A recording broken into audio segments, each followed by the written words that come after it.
Varsity Sports Talk. We in the building. It's always something to talk about. Hopefully everybody enjoyed the prediction video. Lions and Vikings I did, man. We taking them on December 8th, this Sunday. We in Minnesota. Just make sure y'all keep looking out for my content. And check my other channel out too, man. I talk about everything in there. Current event, music, entertainment, other sports. Outside the city of Detroit, and other news outside the city of Detroit. It's at Goodfellas Sports TV. But let's talk about the Lions. We'll go over Quin had to say. He went on to Pat McAfee little show. I think he got something going on with The Zone. The Zone is it's really a boxing app, but they got like Major League Baseball highlights, and I guess Pat McAfee, he got somewhat of a deal. It's an app. It's like $20 a month. I know that because I talk boxing on my other channel. But Glover Quin went on there. He made the rounds. He was with Nate Burleson in Good Morning Football Talk. Whatever they call it. That shit is trash. Like, it ain't Nate Burleson. It's just too, I don't want to use that 3-letter word.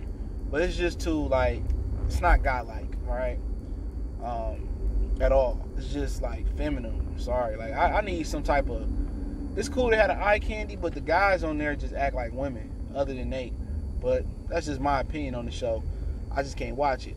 But Glover Quin made the rounds, and I'll link the article from the Detroit News in the description.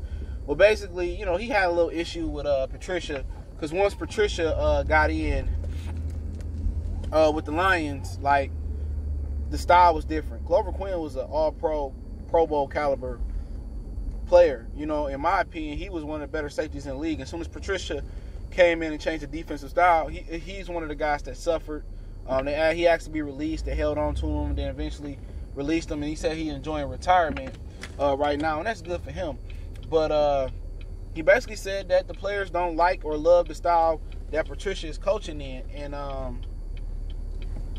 I mean, obviously he didn't like or love the style that Patricia is implementing there. Remember, the majority of those guys was built for Terrell Austin defense. So you know, whatever he demands his safeties do more, and whatever that is, you got to look on film. That's different from Terrell Austin. But he said necessarily the guys haven't took to the style that Patricia done. And at the end of the day, he says, you know, the cherry on top was, and it was a nice cherry on top, was that they don't Patricia a nice guy. It ain't that he arrogant. It's just the style of play. It's, you know, guys in Detroit didn't like it. He came in there with a particular practice style. They complained about that. They came out sputtering versus just last year, and this is why they're trying to implement and bring more Patriot players in. Now, it makes more sense now that you hear different players coming out talk about Rod Wood, who don't know nothing about football, talking about Bob Quin trying to control the coaches and all that. And you can see why him and Caldwell probably clash. But my thing was with Matt, is that I guess he will need more time. If the players are revolting against the style, then, you know, Quadre probably was like, you know what? I do better doing this. Can we do a little bit more of this? And Matt Patricia's like, this is what I'm calling. This is what we doing. If you don't want to rock with it, you don't have to rock with it. You know, you can get out of here. And that's just what it was. So, players not liking the style. And obviously, it's different. I mean, give you an example. Patrick Chung, he went to the Philadelphia Eagles, I believe, after leaving the Patriots. He was nothing over there. His style didn't fit what they done. He went back to New England, and he fit. Kyle Van Noy, Detroit, couldn't get on the field. He went to New England. They fit what he did. So, it's going to get time for them to find guys that fit that system. The roster turnover has been huge. But right now, the old guys didn't like it, so they started getting rid of guys. Now, you know, Darius Slay, another guy, no matter how talented he is, and he fit the system. He a man cover corner. He came into the NFL from Mississippi State being the man cover corner. But once again, he don't like the shit. You know? He said he want to stay. He only saying that because he want his money. But if he had the option to get his money elsewhere, like Barry, like Calvin, he'll be gone.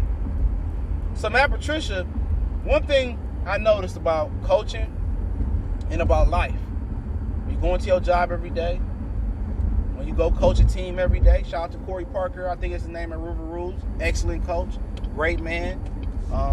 If I had a son, or nephew or somebody, I want him to go play for Corey Parker at River Rules. Let me put that out there, right? Great man. But in being on YouTube, you got to know your audience. Ask any coach that. You got to know your audience. You got to know your players. You know what I'm saying? You got to know the venue in. You in Detroit. You're not going to attract the best players. That means you got to draft. You got to draft. You got to draft, excuse my French. You got to draft like great. You got to be like the real deal in drafting.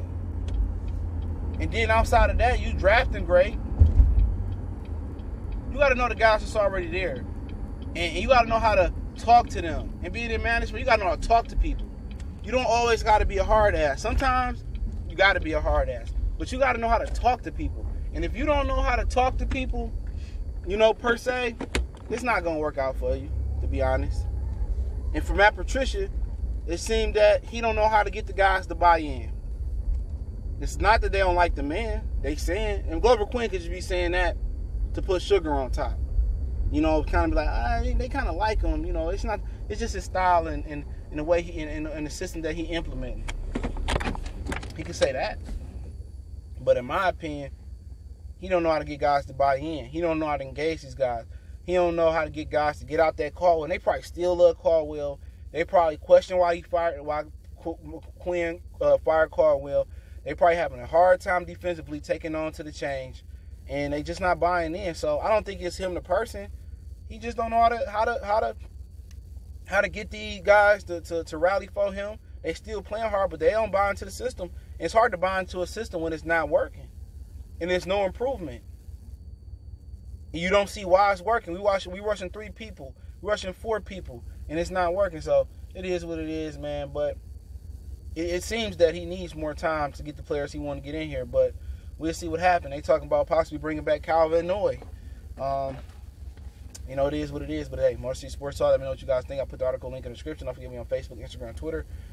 Reach out to the email if you got business question, query, sponsorship, video quest.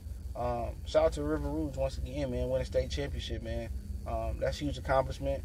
And that quarterback, he fired, bro. Cameron Martinez. I don't know. We got to be looking out for that guy, man. Hopefully he gets some more Division I scholarships out there. Robisky. Hopefully I said his name right. All right. But, hey, shout out to Mr. Coach Parker and them out there, man. One time for the one time. Motor City Sports Talk, we know.